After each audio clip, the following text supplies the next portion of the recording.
Okay, how you doing today? I am going to go ahead and give a lecture here on some spoken word poetry.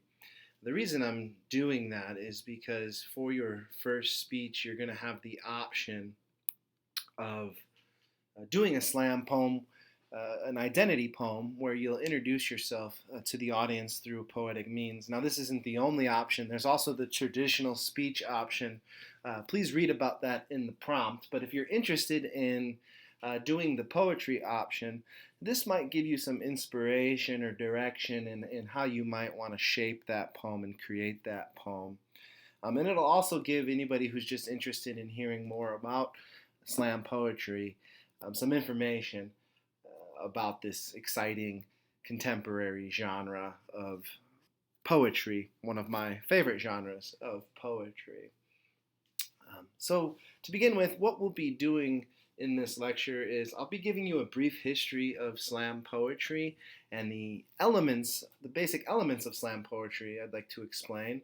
And lastly, I'll show you the work of four featured slam artists. So, to begin with, slam poetry is a contemporary genre of performance poetry, and it's also a poetry event that's characterized by its often colorful, vibrant, and audience oriented performances.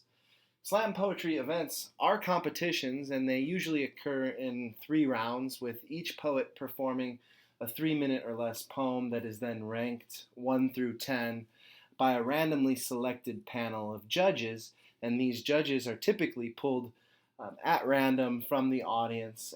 These people aren't necessarily experts about poetry, they're just normal people going to see a poetry show. The top scoring poets advance to the next round until the end, the final round, when the top scorer is crowned slam champion.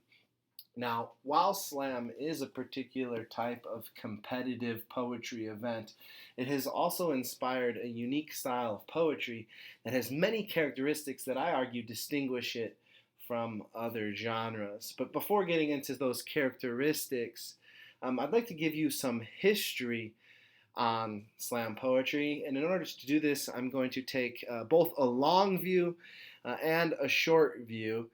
So first, the long view, going back way, way, way back in the day.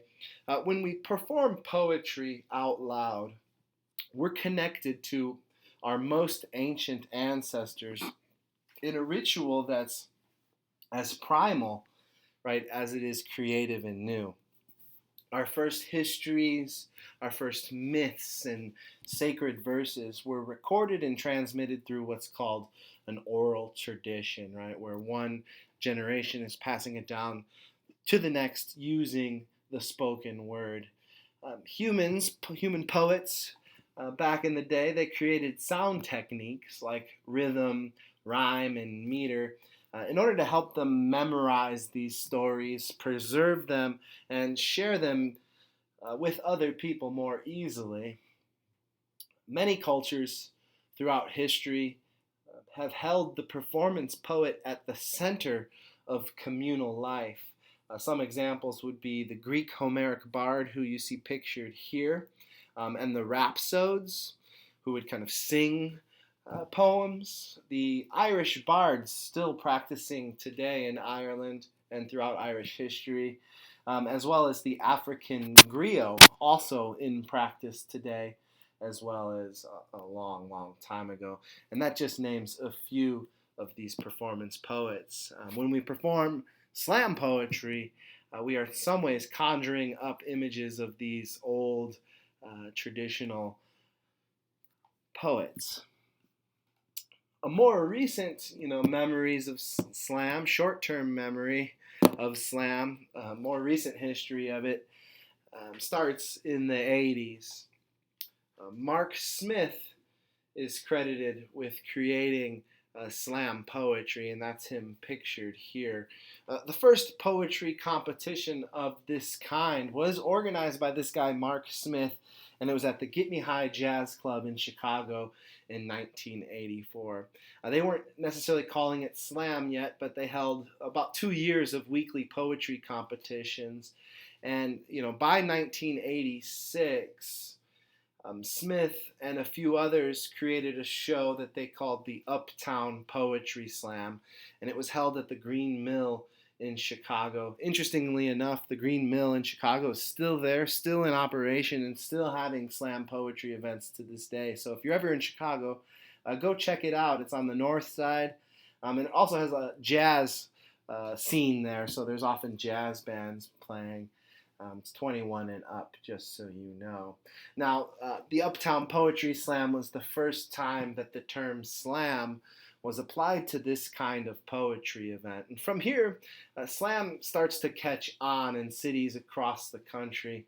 By 1990, the first national poetry slam is held in San Francisco, and it features teams from New York, Chicago, and San Francisco.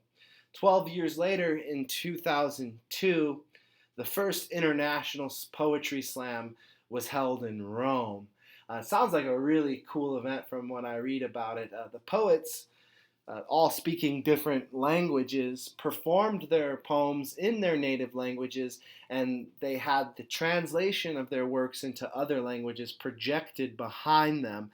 So it was pretty cool. You could hear how the poets intended these poems to sound, and even though you didn't speak the language, you could still kind of understand what it is they were talking about. So this, was the first international poetry slam, and we can pretty much say at this point, slam has become an official global phenomenon. And it's from here that it really changes the face and sound of contemporary poetry and sparks what some have called the spoken word revolution, which is characterized by a turn away from the writerly works of elite modern poetry toward the more musical orality of popular verse. So that gives you some idea of the history of slam. And it's been, as you can see, ongoing now for around 20 to 30 years. So what makes slam unique? Well, I have discovered what I think, or am writing about what I think are some of the really prominent elements of slam poetry. And I break this down into two different main categories. Characteristics of slam poetry that relate really to the event itself and the community, as well as characteristics about slam poetry that deal more closely with the poetry itself and the performances. So let's take a look first at some of the elements of the event and the community. Well, to begin with, I think we could say that slam poetry is about populism. It's a populist practice. From the beginning, slam was about the sound of the streets and the common person. Now, its original practitioners were proud working class people of diverse races, genders, and sexualities. Slam is a rebellion of sorts. It was created as a kind of rebellion against the stuffy, illusion-filled poetry of the elites. This was specifically made so that anyone is allowed to participate, and all you really have to do is show up and sign up. So everybody is welcome, and in that way, slam poetry is a populist movement. Related to this is the idea that slam poetry is democratic or audience-oriented. And not only is the poetry written in a way that it's accessible to a large population, a large group of people, but also the value system, what the audiences value is determined, by the audience. That's the whole point of having the audience members be the judges of the poems. It's not to filter the good poets from the bad poets, although it does have that effect.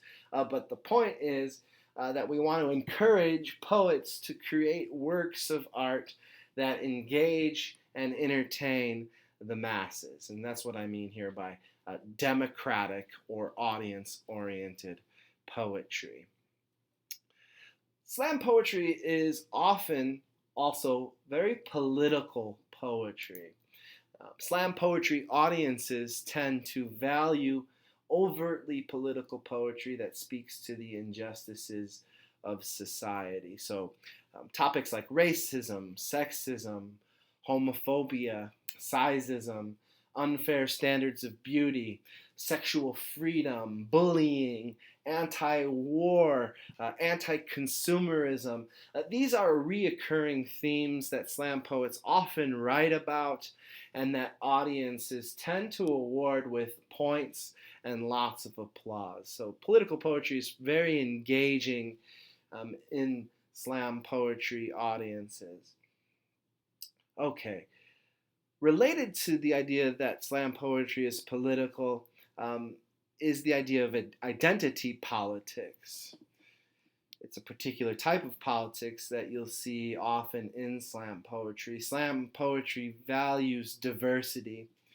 Slam events often reflect the diverse populations of the urban environments in which they thrive. And slam poets write about their own identities. They write what we could call identity poems, poems that celebrate and affirm one's identity, both in the sense of belonging to a particular co-culture, cultural group, or in the sense of being a unique individual in your own sense. So pride in group membership as well as pride in individuality are often displayed in slam poetry. So that gives you some idea of the event in the community itself. I'd like to now dig down further into what are some of the elements or characteristics that's typical of the poetry and the performances themselves. Well, first and foremost, I think the thing that jumps out at most people when they watch slam poetry is the energy of the poets. Slam poems are generally highly energetic. They can contain bursts of rapid delivery followed by abrupt pauses. Most poems kind of have these intense arcs of really high and low energy, kind of going back and forth between those, all within the matter of 3 minutes, which I think is the perfect length for post-MTV audiences, or maybe we should say Facebook audiences who have, shortened, perhaps, attention spans.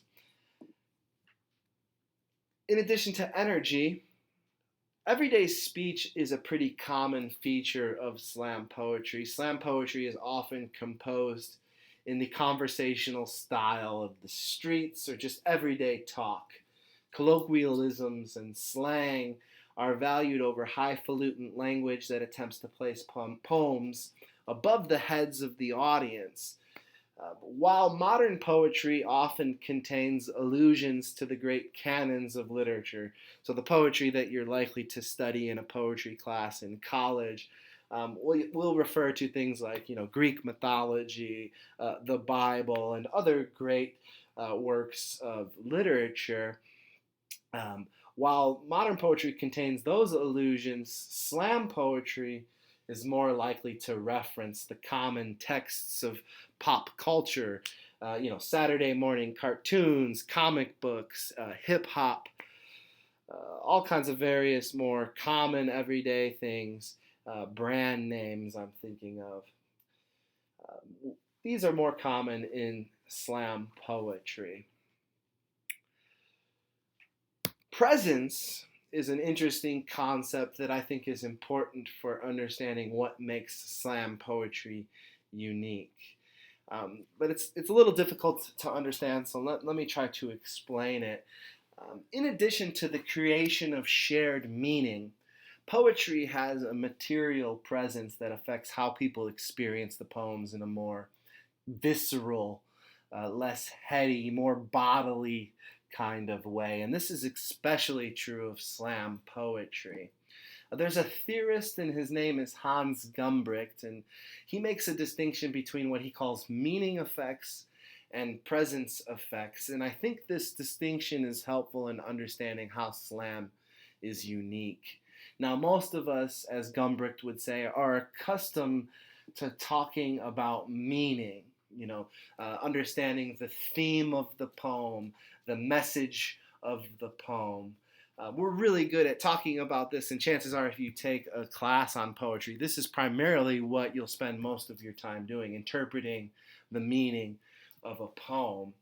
And most of us are accustomed to doing that and talking about the meaning, the theme, and the message of the poem. But it's much harder, I would say, to talk about the ways that the material, physical presence of an artwork, if we're talking about a sculpture or a piece of music, we're talking about the matter that makes up the sculpture or the sound waves themselves that make up the piece of music. How do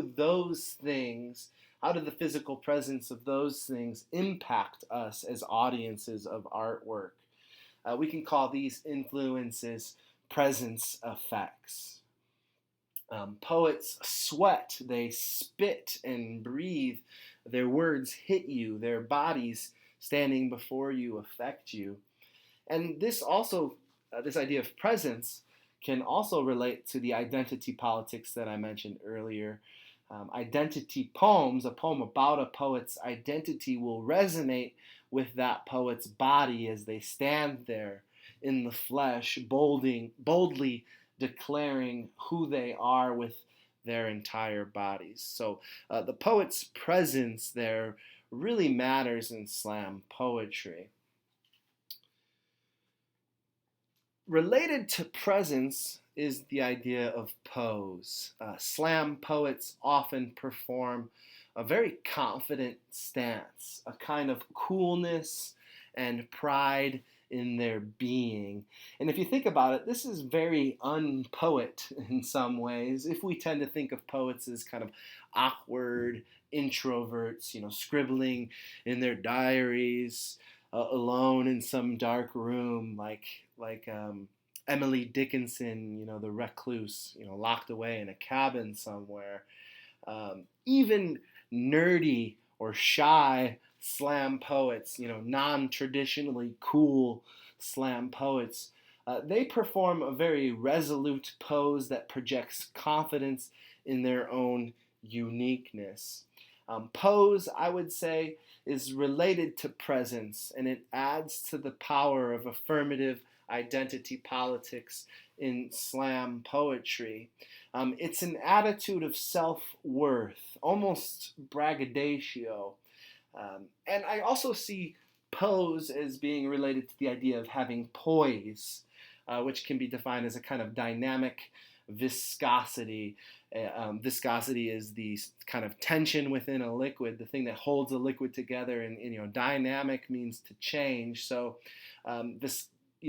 we can view poise, as a dynamic viscosity, a kind of graceful tension, being both fluid and solid at one time, as a way of kind of carrying oneself, as a way of responding perhaps to tough situations. So to have this kind of dynamic viscosity, is a type of poise, a graceful tension in response to oppression or tough situations. So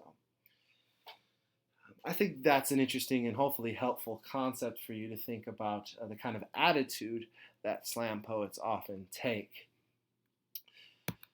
Next, we have musicality, and this is what I'm talking about when I'm talking about the sound of slam poetry. Slam poetry really is all about sound, how the poems sound.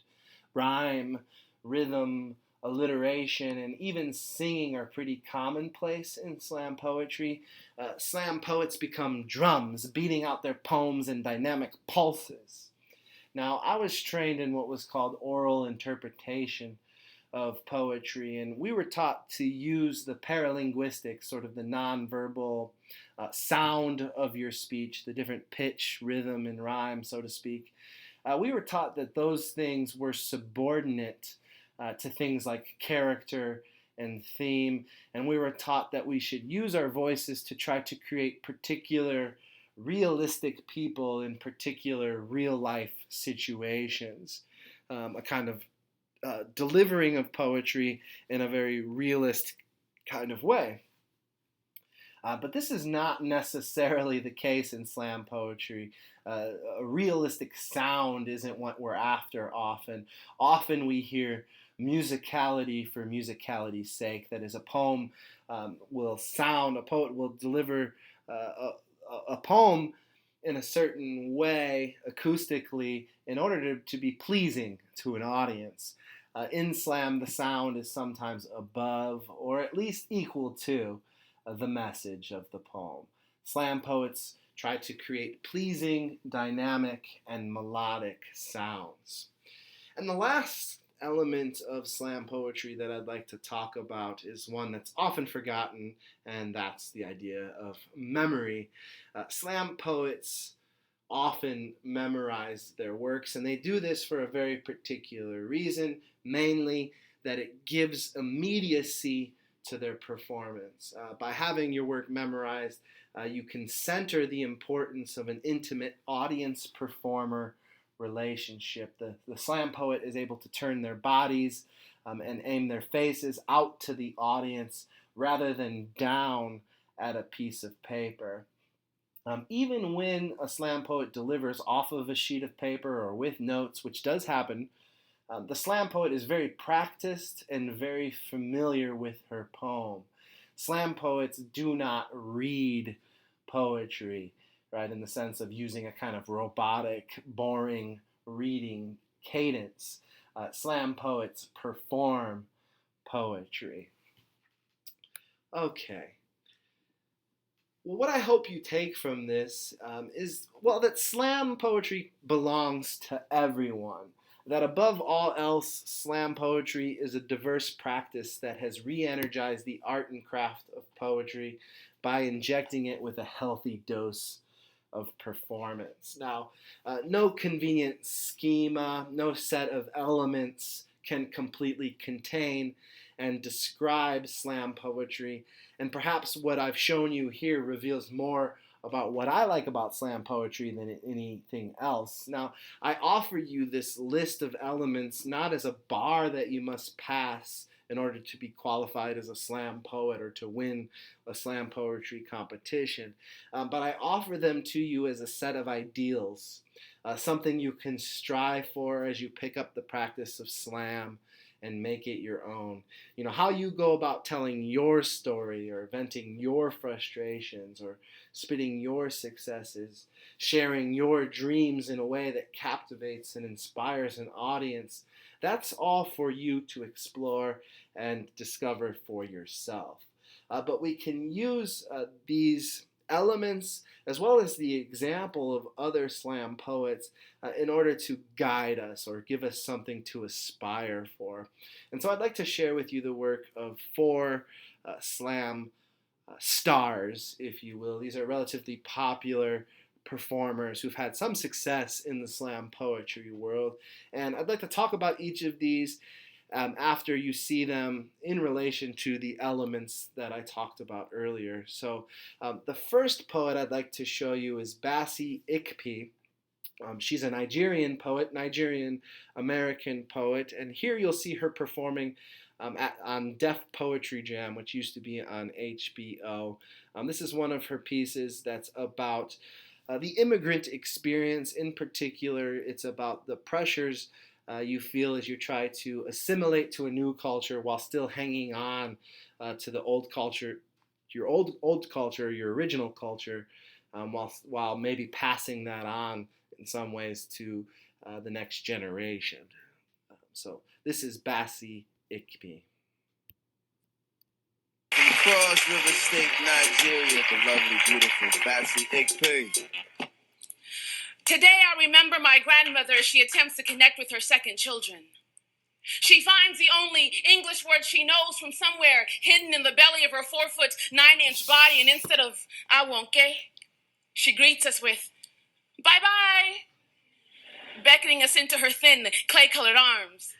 Those arms mothered my mother, taught her how to mother me. I inhale the history from her skin, and she tells me of the small, scared girl carried away in an iron bird to America.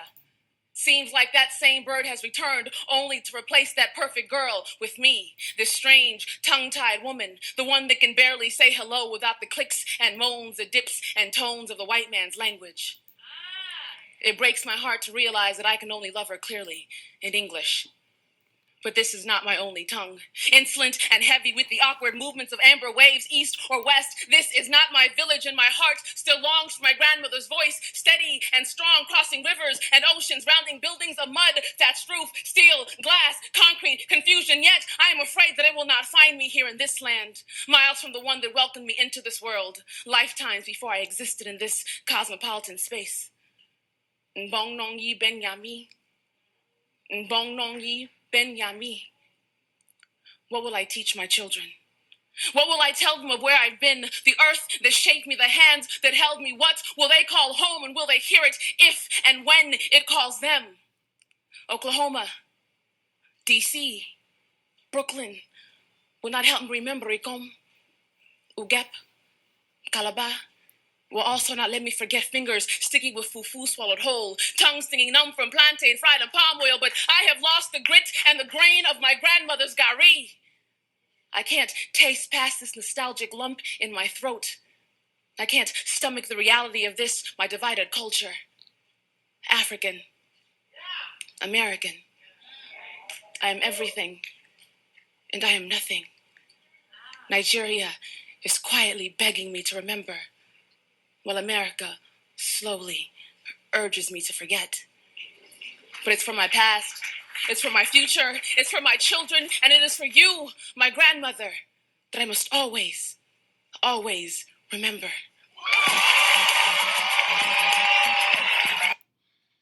Okay, so that's Bassie Ikpi. Really beautiful poem there. And I want to point out a few of the connections with the elements that I mentioned earlier. In particular, I think the first thing that jumps out is the energy of this poem, right? And I think she demonstrates that very clearly here. This is an energetic poem with really fast paced moments that all of a sudden slow down for this kind of dramatic effect. Also, the musicality of the piece. It sounds very pleasurable to the ear. There's rhythm, a kind of cadence to it, almost a song at certain parts. Also, the rhythm of the different languages she's speaking. I want to talk about her presence here and its relation to identity politics, right? It matters that it's her body up there telling this story. It'd be a much different poem if you heard it coming out of my body, for example. And it also talks a bit about excuse me. It also talks a bit about identity politics, in particular, telling the story that's often not heard about the struggles that immigrants go through as they feel pressures to assimilate to a new culture, while at the same time wanting to honor their old culture, their original culture, and share that culture with the next generation. So gets into a bit of identity politics there.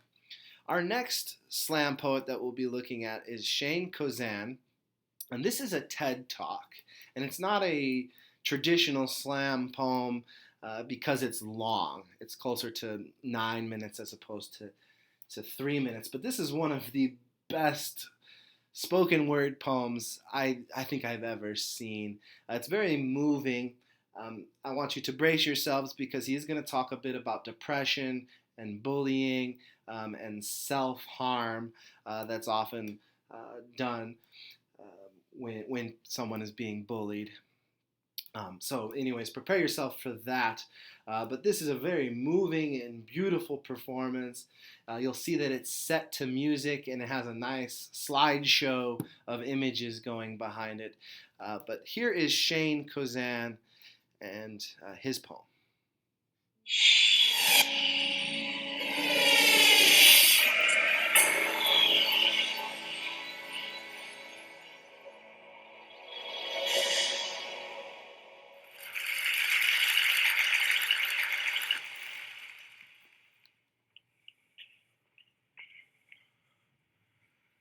So many of you.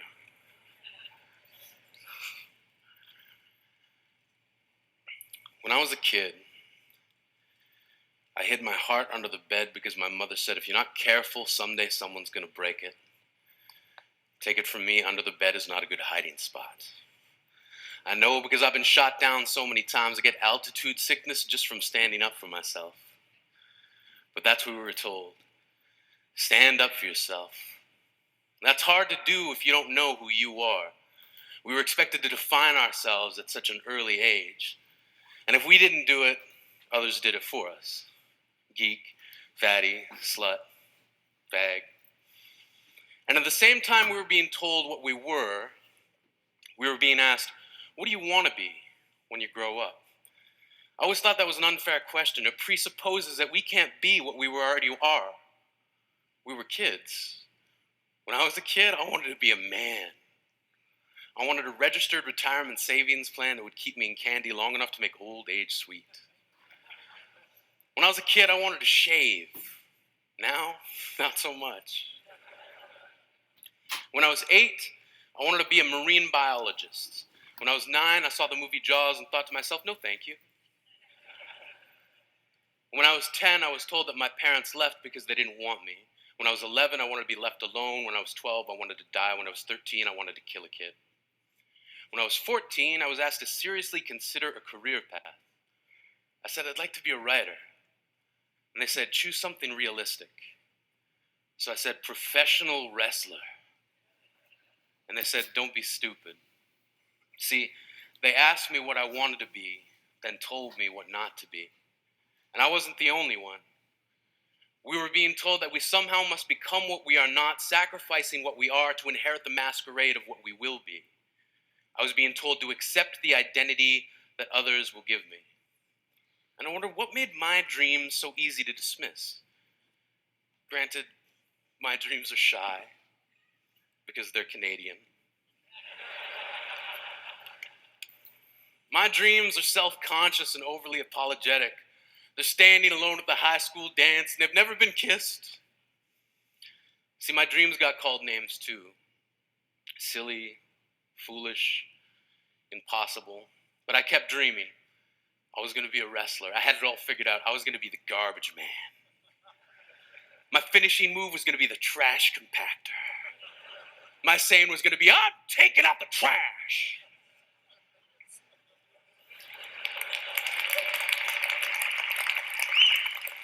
And then this guy, Duke the Dumpster Drosy, stole my entire shtick. I was crushed, as if by a trash compactor. I thought to myself, what now? Where do I turn? Poetry. Like a boomerang, the thing I loved came back to me. One of the first lines of poetry I can remember writing was in response to a world that demanded I hate myself. From age 15 to 18, I hated myself for becoming the thing that I loathed, a bully. When I was 19, I wrote, I will love myself despite the ease with which I lean toward the opposite. Standing up for yourself doesn't have to mean embracing violence. When I was a kid, I traded in homework assignments for friendship, then gave each friend a late slip for never showing up on time, and in most cases, not at all. I gave myself a hall pass to get through each broken promise.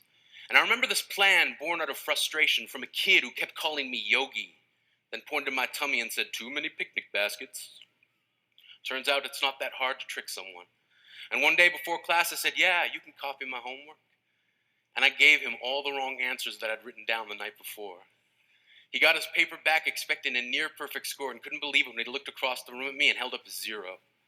I knew I didn't have to hold up my paper of 28 out of 30, but my satisfaction was complete when he looked at me puzzled, and I thought to myself, smarter than the average bear, motherfucker.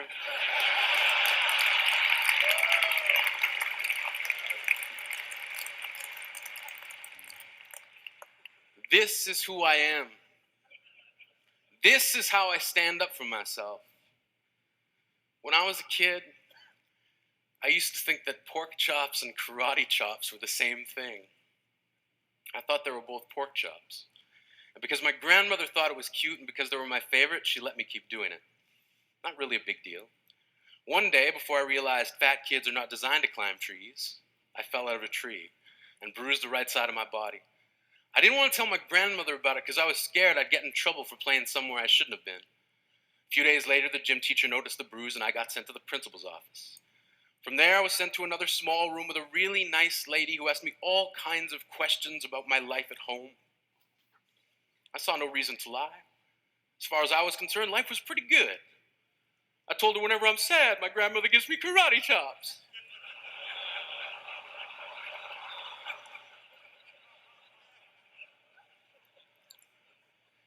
This led to a full-scale investigation, and I was removed from the house for 3 days, until they finally decided to ask how I got the bruises.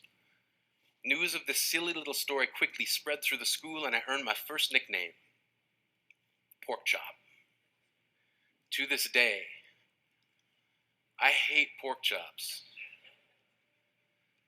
I'm not the only kid who grew up this way, surrounded by people who used to say that rhyme about sticks and stones, as if broken bones hurt more than the names we got called, and we got called them all.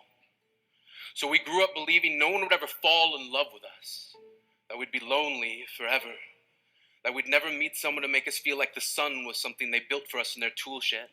So broken heartstrings bled the blues, and we tried to empty ourselves so we'd feel nothing. Don't tell me that hurts less than a broken bone. That an ingrown life is something surgeons can cut away, that there's no way for it to metastasize. It does. She was 8 years old, our first day of grade 3 when she got called ugly. We both got moved to the back of class so we would stop getting bombarded by spitballs. But the school halls were a battleground. We found ourselves outnumbered day after wretched day. We used to stay inside for recess because outside was worse. Outside, we'd have to rehearse running away or learn to stay still like statues, giving no clues that we were there in grade 5. They taped a sign to the front of her desk that read, "Beware of dog." To this day, despite a loving husband, she doesn't think she's beautiful because of a birthmark that takes up a little less than half her face. Kids used to say she looks like a wrong answer that someone tried to erase but couldn't quite get the job done. And they'll never understand that she's raising 2 kids whose definition of beauty begins with the word mom. Because they see her heart before they see her skin, because they've never always been amazing. He was a broken branch grafted onto a different family tree. Adopted. Not because his parents opted for a different destiny. He was 3 when it became a mixed drink of 1 part left alone and 2 parts tragedy. Started therapy in 8th grade. Had a personality made up of tests and pills. Lived like the uphills were mountains and the downhills were cliffs. 4/5 suicidal, a tidal wave of antidepressants, and an adolescent being called pauper. 1 part because of the pills, 99 parts because of the cruelty. He tried to kill himself in grade 10 when a kid who could still go home to mom and dad had the audacity to tell him, "Get over it." As if depression is something that could be remedied by any of the contents found in a first aid kit. To this day, he has a stick of TNT lit from both ends, could describe to in detail the way the sky bends in a moment before it's about to fall. And despite an army of friends who all call him an inspiration, he remains a conversation piece between people who can't understand. Sometimes being drug-free has less to do with addiction and more to do with sanity. We weren't the only kids who grew up this way. To this day, kids are still being called names. The classics were, "Hey stupid," "Hey spaz." Seems like every school has an arsenal of names getting updated every year. And if a kid breaks into school and no one around chooses to hear it, they make a sound. They're just background noise from a soundtrack stuck on repeat when people say things like, "Kids can be cruel." Every school was a big top circus tent. And the pecking order went from acrobats to lion tamers, from clowns to carnies, all of these miles ahead of who we were. We were freaks. Lobster claw boys and bearded ladies. Oddities, juggling depression and loneliness, playing solitaire, spin the bottle, trying to kiss the wounded parts of ourselves and heal. But at night, while the others slept, we kept walking the tightrope. It was practice, and yes, some of us fell. But I want to tell them that all of this is just debris left over when we finally decide to smash all the things we thought we used to be. And if you can't see anything beautiful about yourself, get a better mirror. Look a little closer, stare a little longer. Because there's something inside you that made you keep trying despite everyone who told you to quit. You built a cast around your broken heart and signed it yourself. You signed it, they were wrong. Because maybe you didn't belong to a group or a clique. Maybe they decided to pick you last for basketball or everything. Maybe you used to bring bruises and broken teeth to show and tell but never told. Because how can you hold your ground if everyone around you wants to bury you beneath it? You have to believe that they were wrong. They have to be wrong. Why else would we still be here? We grew up learning to cheer on the underdog because we see ourselves in them. We stem from a root planted in the belief that we are not what we were called. We are not abandoned cars stalled out and sitting empty on some highway. And if in some way we are, don't worry, we only got out to walk and get gas. We are graduating members from the class of We Made It. Not the faded echoes of voices crying out names will never hurt me. Of course, they did. But our lives will only ever always continue to be a balancing act that has less to do with pain and more to do with beauty.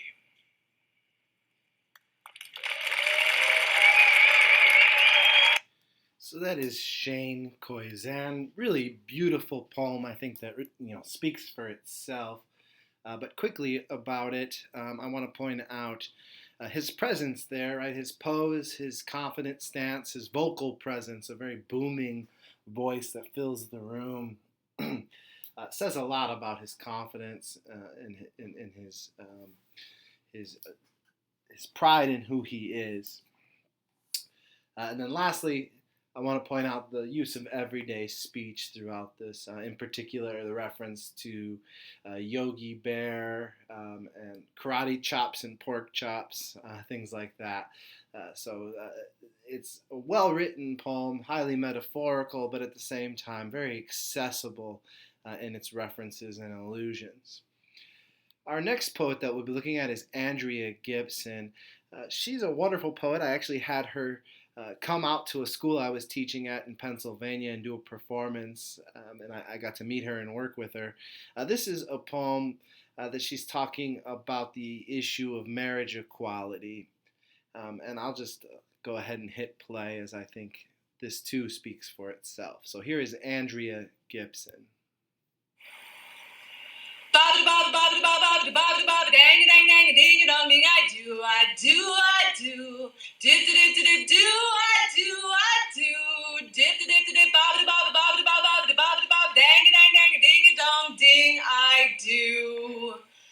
But the fuckers say we can't. Because you're a girl and I'm a girl, at least something close to the most we can hope for is an uncivil union in Vermont. I want church bells. I want rosary beads. I want Jesus on his knees. I want to walk down the aisle from the patriarchy smile. That's not true. But I do want to spend my life with you. And I want to know 50 years from now when you're in a hospital room getting ready to die, when visiting hours with family members only, I want to know they'll let me in. To say goodbye. Because I've been 50 years memorizing the way the lines beneath your eyes form rivers when you cry, and have held my hand like an ocean at your cheek saying, babe, flow to me. Because 50 years I've watched you grow with me. 50 years of you never letting go of me through nightmares and dreams and everything in between. From the day I said, buy me a ring. Buy me a ring that will turn my finger green so I can imagine our love is a forest. I want to get lost in you. And I swear I grew like a wildflower every hour of the 50 years I was with you. And that's not to say we didn't have bad days. Like the day you said, that checkout clerk was so sweet. And I said, I'd like to eat that checkout clerk. And you said, honey, that's not funny. And I said, baby, maybe you could take a fucking joke every now and then. So I slept on the couch that night. When morning came, you were laughing. Yeah, there were times we were both half in and half out the door. But I never needed more than the stars on your skin to lead me home for 50 years. You were my favorite poem. And I'd read you every night knowing I might never understand every word, but that was okay. Because the lines of you were the closest thing to holy I'd ever heard. You'd say, this kind of love has to be a verb. We are paint on a slick canvas. It's going to take a whole lot to stick. But if we do, we'll be a masterpiece. And we were. From the beginning, living in towns that frowned at our hand-holding, folding their stares like hate notes into our pockets would pretend they weren't there. You said fear was only a verb if you let it be. Don't you dare let go of my hand. That was my favorite line. That and the time when we saw two boys kissing on the street in Kansas, and we both broke down crying because it was Kansas. And you said, what are the chances of seeing anything but corn in Kansas? Born again that day. I cut your cord and you cut mine, and the chords of time played like a concerto of hope. Like we could feel the rope unwind, the noose of hate loosening from years of people like you aren't welcome here, people like you cannot work here, people like you cannot adopt. So we had lots of cats and dogs, and once even a couple of monkeys. You taught to sing, hey, hey, we're the monkeys. You were crazy like that. And I was so crazy about you, and nights you couldn't sleep. I'd lay awake for hours counting sheep for you. And you would rewrite the rhythm of my heartbeat with the way you held me in the morning, resting your head on my chest, I swear. My breath turned silver the day your hair did. Like I swore marigolds grew in the folds of my eyelids the first time I saw you. And they bloomed the first time I watched you dance to the tune of our kitchen kettle in our living room. In a world that could have left us hard as metal, we were soft as nostalgia together. For 50 years we feathered wings too wide to be prey. And we flew through days strong and days as fragile as sandcastles at high tide. You would fold your love into an origami firefly and throw it through my passageways till all my hidden chambers were lit with lanterns. Now every trap door of every pore in my heart is open because of you, because of us. So I do want to be in that room with you. When visiting hours with family members only, I want to know they'll let me in. I want to know they'll let me hold you while I sing. Ba ba ba ba ba ba ba ba ba ba ba ba dang a dang dang ding a dong ding. I'm so in love with you, baby. I'm so in love with you. Dip dip dip dip ba ba ba ba ba ba ba ba ba ba dang a dang dang. Ding dong ding, goodbye. So that's Andrea Gibson. There, I think we get a good example of musicality with working in that sort of sing-song moment to the beginning and end of the poem, as well as this is a great example, I think, of politics, talking about marriage equality. This was obviously before the Supreme Court made that the law of the land, as well as identity politics, trying to get a sense of how this political issue affects a person and their love, their relationships. A great poem about love in the face of oppression. So that was Andrea Gibson. Our final poet that I'll be showing you is Javon Johnson. Javon Johnson is he's a communication professor, and he's out of Long Beach, California, where he teaches in the California state system. I've met Javon Johnson on several occasions. He's I would actually consider him one of my acquaintances or maybe even friends. And we've hosted a slam poetry event together in Chicago one time. A really great guy, smart and a great performer. And this is him performing at a slam national championship. And I think you will enjoy his work. So here he is, Javon Johnson.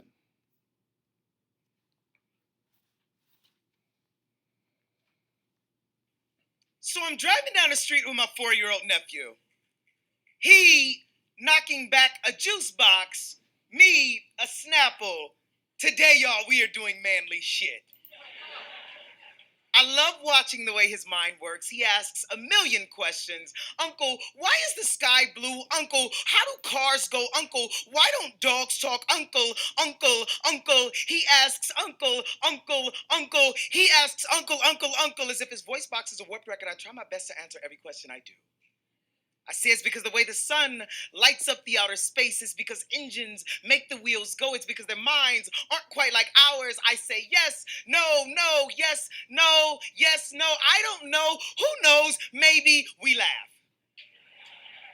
He smiles, looks out the window, spots a cop car, drops his seat and says, oh man, Uncle, 5-0, we gotta hide. I'll be honest.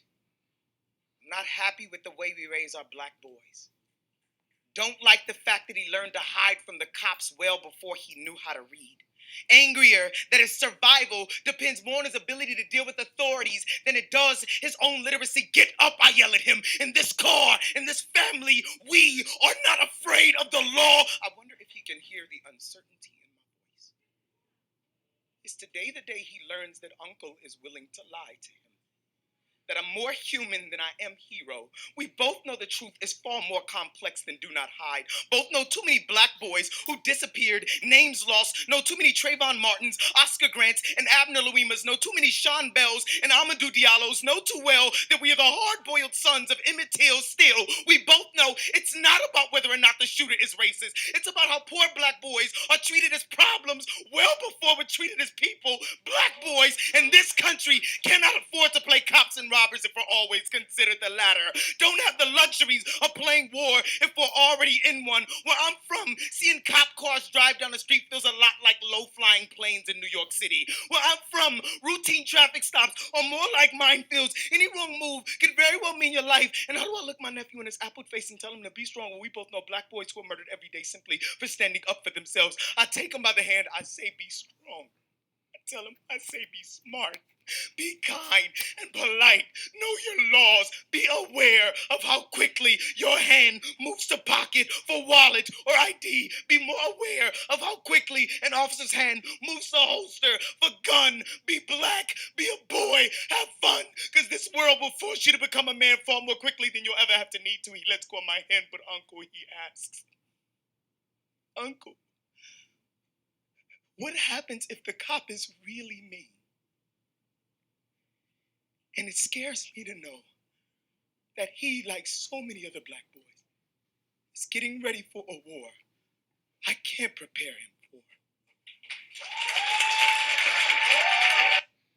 And that's Javon Johnson's really powerful poem there. His energy, I think, is the thing that sticks out most to me watching this. Those kind of bursts of really passionate, fast delivery, and then he slows it up with this moment of intensity and silence that it's punctuated with.